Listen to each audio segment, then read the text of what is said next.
অবশ্যই থাইল্যান্ডের মেডিকেল ওয়ার্ল্ডে যদি সেরা 5টা মেডিকেলের কথা বলে, ইংল্যান্ড, ইতালি এবং এরপর থাইল্যান্ডের কথা বলে মানুষ, এদের ট্রিটমেন্ট সবচেয়ে ভালো। থাইল্যান্ডের ট্রিটমেন্টের বড় বিষয়টা হচ্ছে যে ট্রিটমেন্টের পাশাপাশি ঘোরার জায়গাটা আছে, মানুষ সময়টা কাটাতে পারে। অনেকে বলতেছে যে ভাই আমরা ভারতে যাব ভাবছিলাম, এখন ভাবতেছি যে থাইল্যান্ডে আমরা ট্রিটমেন্ট করাবো। ওয়ার্ল্ডের কোনো লিস্টিংয়ে কিন্তু আপনি ইন্ডিয়ার ট্রিটমেন্টকে আপনি বেস্ট বলতে পারবেন না। হ্যাঁ। এখন হয় কি, যেহেতু বাংলাদেশে আমরা স্বাস্থ্য সেবা বলতে কিছুই পাই না, ইন্ডিয়াতে যে দেখতেছি যে ডাক্তার কথা বলতেছে, আমরা ভাবি যে হ্যাঁ এই জায়গা ভালো, কিন্তু এইখানে প্রচুর পেশেন্ট আসে ইন্ডিয়া থেকে। থাইল্যান্ডে আইভিএফ এর যে ট্রিটমেন্ট, এটা সবচেয়ে বেশি পেশেন্ট হচ্ছে ইন্ডিয়া থেকে আসে। আমরা কেন যাই? যেহেতু সস্তা। থাইল্যান্ডে আপনি কোয়ালিটি এবং প্রাইস দুই দিকে আপনি ভারতের সঙ্গে এটা একেবারেই মিলাতে পারবেন না। যে খরচ আপনার ইন্ডিয়াতে হবে বাংলা টাকায় 50,000 টাকা, থাইল্যান্ডে এটা ধরে রাখতে হবে বাংলা টাকায় 2 লাখ টাকা আপনার খরচ হবে। খুবই ভালো কোয়ালিটি পাবেন। যারা আপনি ভারতে আগে ট্রিটমেন্ট করতো, থাইল্যান্ডে এসেছে এরপরে ট্রিটমেন্ট করতে, এরা কখনো ভাবে না যে তারা আবার ভারতে চিকিৎসা করাবে। এখানে বামনগাঁদ হসপিটাল আছে, ব্যাংকক হসপিটাল আছে, ভেস্তানি হসপিটাল আছে, প্রচুর ভালো হসপিটাল আছে। এবং প্রচলিত একটা কথা যে শুধুমাত্র থাইল্যান্ডের কারণে আরব দেশগুলোতে ভালো ট্রিটমেন্ট, ভালো হাসপাতাল পর্যন্ত গড়ে ওঠে নাই, কারণ ওখানে মানুষের কিছু হলে ওরা থাইল্যান্ডে চলে আসে ট্রিটমেন্টের জন্য। এবং এইখানকার হাসপাতালগুলোর মূল টার্গেট গ্রুপ হচ্ছে আপনার আরব মিডল ইস্টের কান্ট্রিগুলো। সো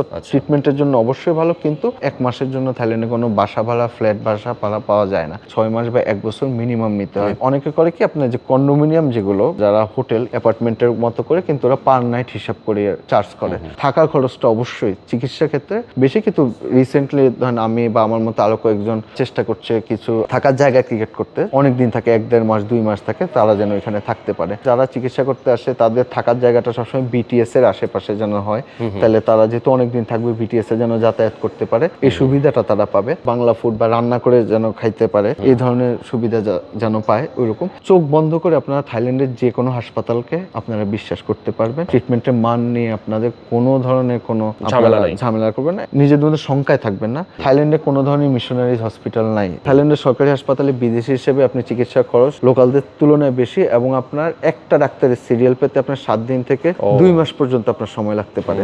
আমিও যদি এখানে কোনো সরকারি হাসপাতালে ডাক্তার দেখাইতে চাই, আমার সশরীরে একদিন যেতে হবে, যে আমি অ্যাপয়েন্টমেন্ট নেব, সেই অ্যাপয়েন্টমেন্ট আমার 7 দিন 1 মাস পর্যন্ত হতে পারে আমি এখানে থেকেও। প্রথমে আপনাদের পাসপোর্টের কপি এবং আপনাদের বর্তমানে যে সমস্যা সেটি আমাদেরকে পাঠাবেন। পাঠালে আমাদের টিম রয়েছে, আমার এখানে পরিচিত আমার পার্টনার ডাক্তার রয়েছে, তাদেরকে আমরা এগুলো পাঠালে তারপরে সাধারণত তারা ঠিক করতে পারে ডাক্তাররাই আসলে আপনার জন্য কোন হসপিটাল, কোন ডাক্তার ভালো হবে। আমি সেই অনুযায়ী আপনাদেরকে সাজেস্ট করতে পারি, অথবা আপনাদের যদি পছন্দের হসপিটাল থাকে সেখান থেকে আমরা আপনাদেরকে ইনভাইটেশন এবং আমরা আপনাদেরকে অ্যাপয়েন্টমেন্ট জোগাড় করে দিতে পারবো। আপনাদের দেশ থেকে আসা, এখানে ঠিকমতো থাকা, যে হসপিটালে ট্রান্সপোর্টেশন সুবিধা দেয় সেগুলো আপনাদেরকে ম্যানেজ করে দেওয়া, একদম A to Z সার্ভিস আপনারা পাবেন এখানে। অনেকেই হচ্ছে যে বলে যে ভাই আমি এসে বিটিএস এ চলাচল করব। থাইল্যান্ডের বিটিএস এক্সপেন্সিভ। আপনি যদি একজন পার্সন হন আপনার জন্য বিটিএস এ চলা ঠিক আছে, কিন্তু আপনি যদি 2-3 হন সবসময় বোল্ট বা গ্র্যাবে চলাচল করবেন। 3 জন যখন শেয়ার করবেন দেখবেন যে এটা আপনার বিটিএস এর ওই টিকেটের দামের চাইতে আপনার কম পড়ে।